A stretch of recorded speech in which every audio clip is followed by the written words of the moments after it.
Welcome to the Tim Johnson Show, located in Grand Blanc, Michigan. Today I have a special guest with me. It's going to be Mr. William Sams Sr., and he's there to talk to us today about the inner sanctuary. Thank you. I appreciate to be here. The inner sanctuary, what I'm going to do is share with you a little bit how it came about. Yes, sir. I've spent the last 30 years of my life counseling. Okay. Went back, got my master's degree in whole works, U of M. But the type of therapy that I did was always, I didn't like the fact that someone come in one week and they spill their guts out and then they get up and they leave. Okay. And what happened was that in most of the cases, when the person comes back next week, they got another problem. Right. So I never got a chance to really focus in on the real problem. The real problem. So the inner sanctuary has a concept that we all have a safety place in us. Okay. We all have a place where we can feel secure.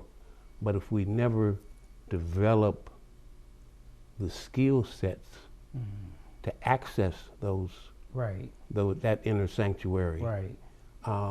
The inner sanctuary could be, the person's heart, their spirit, and their soul. Right.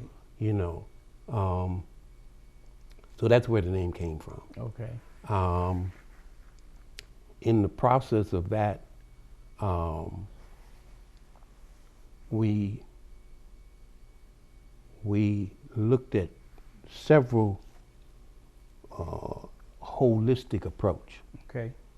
to substance abuse, mental health, chronic unemployment, and incarceration.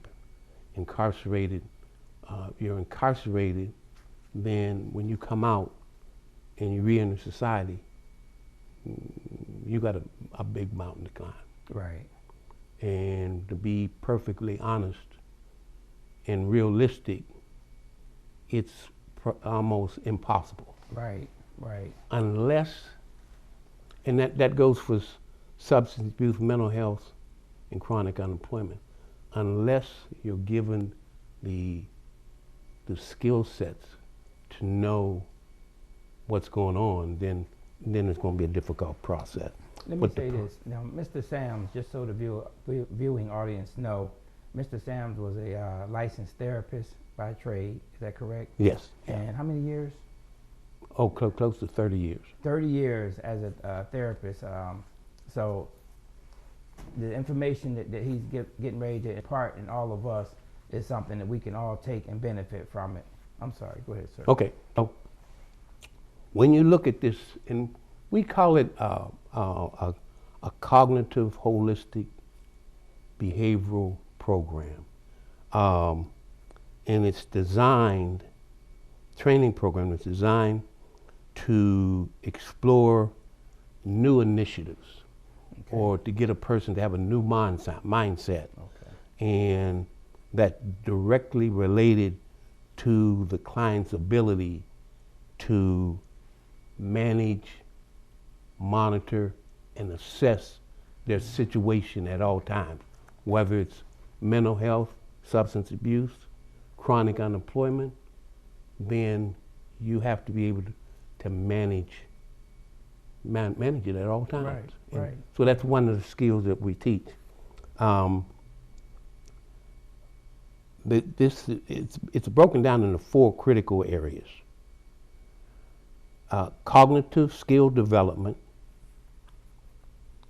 critical thinking skills development, logical reasoning, analytical skills, and symbolic, meaning the schema development. The schema basically is the part of your mind that your memory part of your mind, Okay. where you pull things up from memory, where you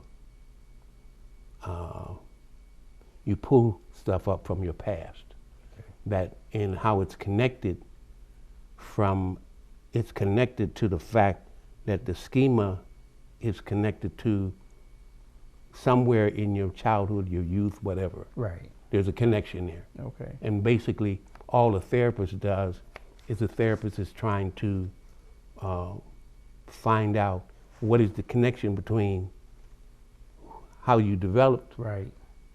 and how you are now, Right. and what's the connection between What's the the two. connection between the two? And what we did was to take, and again, the concept came from, I went back in my book studio, and I looked at all the books that I read to Right. get my master's.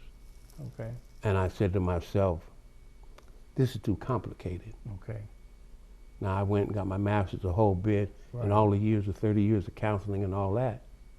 But this is too deep. It's not basic for a person, Like a lay person. lay person. Yeah. Yeah. Okay. So I wanted to come up with something that made it more user friendly. user friendly, take the deep psychology out of it, There you go. and all that, There and you just go. make it Down to earth. regular, down There to you- earth There you go. for Joe Blow on the street. There you go. And basically that's what the program is. But the cognitive approach to dysfunctional behavior has 37 modules. Okay. So there's 37 modules to this concept. Okay. There's 4 focused areas. Again, it's mental health, substance abuse, chronic unemployment, and like I said, in people who've been incarcerated, coming out. Anyone in those type of situations, they're behind the 8 ball. Right. Right. And so they have to be given some type of skills or some knowledge, and we call them skill sets. Okay. And what drives this program is 2 things. It approaches a multiple therapeutic approach delivery system and a multi-counseling approach. Okay. That's what drives the program. Right. What we mean by the multiple therapeutic, if they say the average person that goes into prison has already had 2 diagnoses Okay. from Jump Street going in. Right. Common sense would tell us if you went in to prison with 2 mental health diagnoses, Right. then you got to come out with 3 or 4, at least, At least, if not more. if not more. So, the approach at the Inner Sanctuary is that we're going to look at all different types of therapeutic approach. Okay. We want to make it interactive education. We want to make it personalized intervention, advanced technology. The Apple ebook, like I said, I am 30 days from the publication of the ebook. Wow. Okay. In the ebook, and I have an engineer who's working on it, and the ebook is going to be on the Apple platform, and it'll have music and poetry Okay. in the ebook. When you have Okay. ebook, you have music in the ebook. Right. All that's what we're trying to do is take all of the technology that's available, all of the therapeutic approaches that are available, and use it and make it so that that person can get the help that they need. Okay. Period. Period. You know. Okay. And so that's what we call the multiple therapeutic approach delivery system. Right. The other driving force is what we call a multiple counseling delivery system. Okay.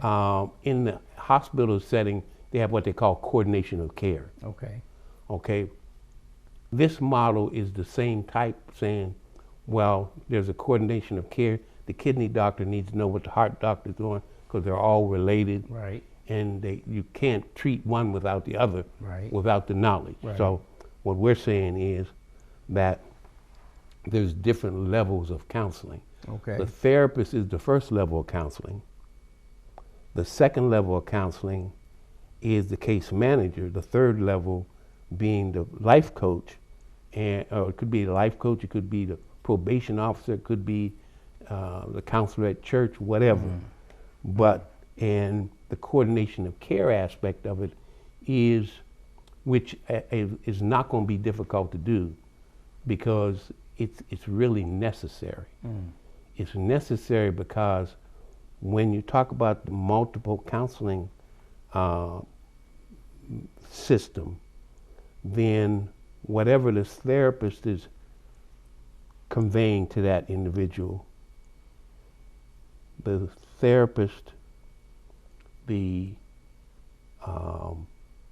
counselor, the probation officer, all going to be saying the same thing. Okay. So there's reinforcement. There's reinforcement. So it's not that you're just hearing one side of something. Right. You're hearing all different angles and Okay. from different perspectives. Perspective. And that's what that's Okay. designed to do. Again, there's 37 different modules. Wow. Again, how the modules came about was that, again, you know, there's so many different scenarios that you might meet when you meet with a person in a therapy session. And like I said, there are going to be multiple situations. Right. So you want to be able to offer that person, you know, just say, well, here's your situation, but is there a way, of these 37 modules, which one you think best would fit you Okay. right now at this particular situation? Okay. What would be best for you? And so they're laid out like that. Take for in phase one, you have a frame of mind. Your frame of mind is a conquering mindset, Okay. a transformation, motivation, and courage. The power to control pain, hurt, and sorrow. We all have pain, hurt, and sorrow. Right. The difference between how you may deal with the pain, hurt, and Sure. sorrow may be all in how we apply it For sure. or how we look at it. Right. So again, what we're trying to do, we're trying to give these modules that a person can look at some foundational skills to make a difference in their life, you know. So, and then the second phase would be mental health. And basically, when you get to the mental health aspect, we all need to be healthy. Right. You know, I say to most people, we don't, you know, you don't know who might have some issues. True. But the main thing is that mental health has to be looked at just like physical health, you know, education, everything. You have to be on top of it. Right. You have to manage it. You have to monitor Right. it. You have to gauge it. You have to assess it and be on top of it. Right. So basically, when you look at the different type of modules that fall under mental health, you're talking about breaking the cycle of learned helplessness. Breaking the cycle of learned helplessness. Because if a person, and this is, there's already research out they did at University of Pennsylvania, where they found they did a research with a dog, and it was in a cage, and if a person is so helpless and hopeless, and that continues to be a part of their life, then they become helpless. Right. And in the experiment that they did 40 years ago at the University of Pennsylvania, once the dog was helpless and hopeless, he wouldn't even come out the cage, even when it was open. You know, so that's one of the philosophies that we try to use, or studies that, or research that we use, to say that we want to deal with the breaking the cycle of helplessness and hopelessness. It's almost like giving people other options, because you know the way you might handle the situation, and I might handle the situation totally different from the way you might handle it. And when you're sitting down and you're talking to someone, especially someone who's been incarcerated and actually really feel helpless and hopeless, like they don't have any options, and whatever they did to get them in that situation in the first place. Now this is a way of actually looking at different types of situations. Maybe next time they'll come out with a different outcome. And Right, you right, know, right. Yeah, exactly. And one of the key things when we look at the different modules, and like I said, there's 37 of them. You know, mental health. When you look at the mental health model, the mental health requires the access, the activation, and motivation. Because if you don't know where and how to manage the mental health system, you're not going to get the help. And they're saying that a lot of people that's actually incarcerated right now, that's exactly where they're at. They have a lot of mental health issues that they really never had a chance or an opportunity to address on the outside. You know, and if they don't get them addressed on the inside, then they're going to come right back out, like you said in the very beginning of the show, and doing the same thing all over again. Yeah. And so what we try to teach is that, you know, refine, and like I said, the different modules. One of the modules we use is we call it, is the refining one's dashboard for life. Okay. And basically that exercise, that module, is we're using the same concept. You get in your car, you start the engine up. If your battery's going dead, your brakes are going bad, it's going to tell you. Right. You got a warning sign. Right. And all we're saying and all we're teaching is, in the inner sanctuary, is that you need, when you get in your car, you should have a speedometer for your life when you wake up. Okay. Right. What your mood is. Right. Are you angry? Right. You know, and you need to be able to monitor it, manage it, and assess it Right. at all times. At all times. Period. Period. And the way we look at that is, if you, when you take it, whether it's the system, whether it's the mental health system, whether it's society, if you don't manage your, you don't manage the system, then the system's going to manage you. Gonna manage you. End of True. story. End of story. Period. Yep. And so all we're saying to an individual is that you want to be able to manage, monitor, and assess your situation all the time. And we're hoping that, you know, through that process, that in the series of the intensity of the program, that the individuals will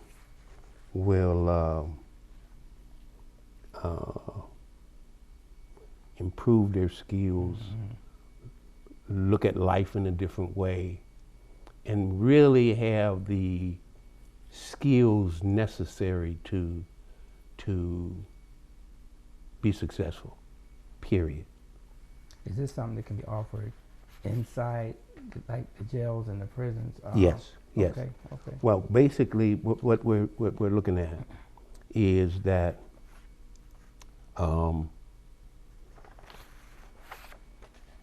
It's almost like changing the mindset of the individual, because apparently for a lot of them, they made wrong choices and bad decisions. Right, You know, right. and it's almost like giving them another outlook or another.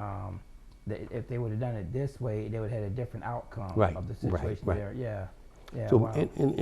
and all we're saying, and what this training program does, is when you look at the intake process of it, well, number one, we're looking for an orientation we want the person to buy into the concept. Right. Okay. Two, you have an initial assessment with the individual. You're assigned a team, which consists of a therapist, a case manager, and a life coach. Okay. So that's the team that you're going to be assigned to. Okay. Naturally, there'll be a biosocial assessment of the individual. Right. And you're assigned a team. The program curriculum, again, you're looking at cognitive skills approach, creative thinking, critical thinking, logical reasoning, psychodynamic theory. Psychodynamic, all that means is that the therapist is trying to make some connection between how you act today and is there a connection to your childhood? Okay. You know, in simple terms. So we want to make them in simple terms so that a person can understand the magnitude of the process of just critical thinking and all that. Right. So that all becomes a process, a part of the process. The orientation process is about 2 hours long. The program is 14 consecutive weeks. And it's a total an hour and a half a week, and it's a total of 21 hours. Again, it can be adjusted for what I think would be best is to, and what I have approached some people with prisons, is to do half of the program while they're in prison. So when they come out, they're familiar and they get some type of, cause you can't just slap them in the face with this new way of life. Right. Right. It's not going to happen. Well, it was gained over time, so this is going to take some Right, time. right. Yeah, And it's yeah. going to take time. And one of the things that I've learned over the years is that, and where it came from, my last job when I worked in the Center for Children, I knew that I had a team of some dedicated, sincere, compassionate therapists. And we were running a program where the whole family, well, unless the family had to come and got counseling, then the kids would be taken away. I knew I had great counselors, Right. but it wasn't getting through. It wasn't getting through. So what we did was we got the Dr. Worley from the U of M. She's at Central Michigan now. Okay. And she did a study because I wanted to know why the kids just weren't getting it. Right. You know, why the families getting it. They were told this is what you Right. have to do. Right. And then they still wouldn't do it. And what Dr. Worley found was that over time, the program needed to be longer. And two, they were getting it. Right. It just took an adjustment period of time. Right. So I learned that many years ago that it takes time. Change takes time. It don't happen overnight. Yeah, it's like They didn't get that way over. There you go. You know, they didn't get that way, Right. and it's going to take time. Right. So, You gotta train up a child in the way they should go when they depart. Yeah, When they yeah. get old, they won't depart from it. I'm telling you. So when you, from what I'm hearing, that a child probably they accumulated this throughout their life time, and then when they became adult, whatever and they whatever direction their life went in, if they made the wrong decisions, because a lot of it was what what they were brought up in, and they, maybe they wasn't even really taught to the right, the wrong, or the right or the wrong way, and we all know where that lands you. right. In the end, And just to add on, add on to that,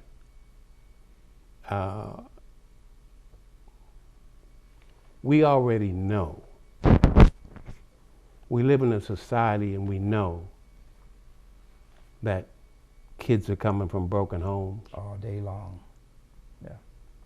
Raising Parents themselves. are incarcerated, Or they're raising themselves. drugs, Mm-hmm. everything. Yep. We already know that that exists. Mm-hmm. So we have to take an approach where what we do impact Yes. and make a difference. Yes.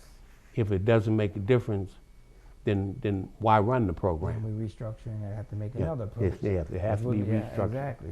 It has to be restructured. But when we put it all together, what do we expect out of this program?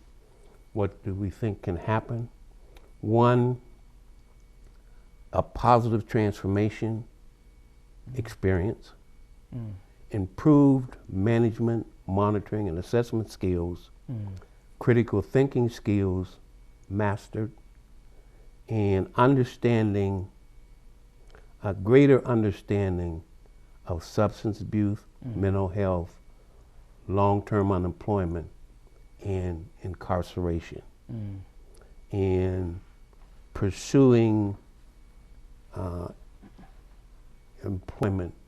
I think what's critical from an employment standpoint of view, you probably realize that, you've been in law enforcement for years and years, and once you in employment and you work for so long, and you what we call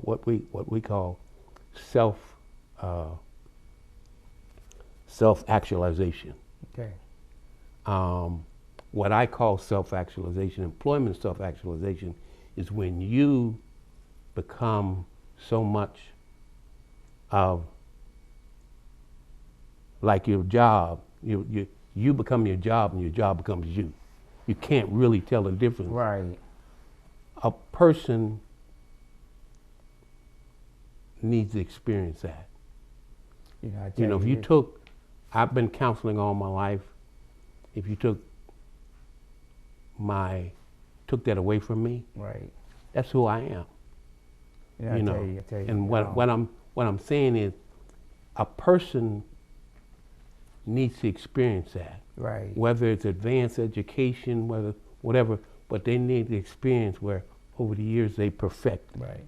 They perfect who they are. They perfect their skill. They become better and better, and you can't tell them from the job. Sam, I tell you, this is a deep conversation that we have to go deeper into, and I tell you, we're coming to the end of our show right now. But I tell you what, we're gonna have to continue this one because we're talking about reforming people and jail reform and the whole 9 yards, and this is a subject that we're gonna have to discuss again. We're gonna have to continue this on the next show. So thank you very much for our viewing audience, and we want to thank our special guest, Mr. William Sam Sr., for being here. So, and as we always say, God bless.